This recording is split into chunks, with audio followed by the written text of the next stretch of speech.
무주택 또는 소형 1주택 소유 요건과 함께 세대주 요건 상실도 굉장히 많이 발생하는 사례입니다. 세대주와 세대원이라는 개념은 주민등록법상의 세대별 주민등록표를 기준으로 판단하게 되고, 세대주 변경이나 세대원 등록 자체가 특별한 다른 실질적인 요건을 요구하는 것이 아니기 때문에 굉장히 빈번하게 발생하는 문제입니다.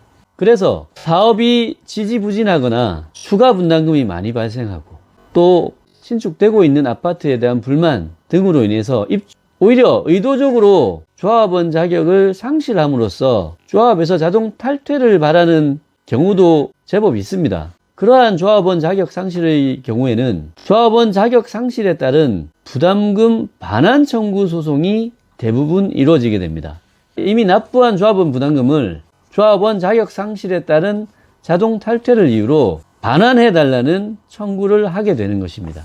그래서 이러한 경우에는 주로 세대주 요건 상실의 경우가 많은데, 세대주 요건의 경우에는 주택법령상의 근무, 질병치료, 유학, 결혼 등 부득이한 사유로 일시적으로 세대주 지위를 상실한 경우에는 예외적으로 조합원 자격 유지를 인정해주는 규정이 있습니다. 그래서 조합원 자격 유지를 바라는 경우에는 세대주 자격 상실을 이러한 부득이한 사유에 의한 자격 상실이라고 보아서 조합원 자격이 유지된다는 취지로 주장을 하게 되는데, 반대로 조합에서 탈퇴하고 싶은 경우에는 의도적으로 세대주 자격을 상실함으로써 조합에서 자동 탈퇴하는 경우가 많다는 것입니다.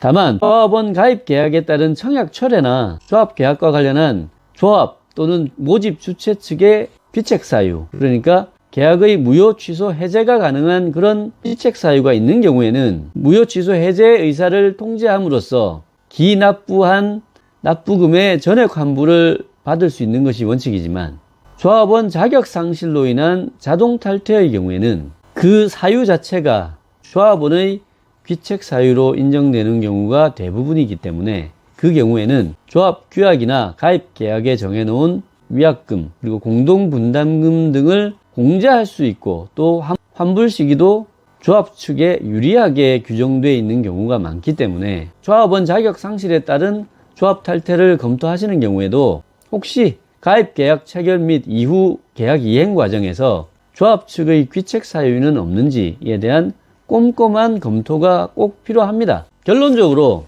무주택 또는 소형 1주택 소유 세대주라는 지역주택조합의 조합원 자격 요건과 관련해서 어떤 경우에는 조합원 자격을 계속 유지시키기 위해서 조합원 지위 확인 소송을 내고, 또 어떤 경우에는 조합원 자격을 상실해서 조합에서 자동 탈퇴됐으니 납부한 분담금을 돌려달라는 분담금 반환 소송을 낸다. 지역주택조합 사업 진행이 잘 되고 있는지 여부, 성공 여부에 따라 이렇게 전혀 다른 양상과 대응 방법이 나타난다는 것이 지역주택조합 사업의 큰 특징이라고 생각됩니다.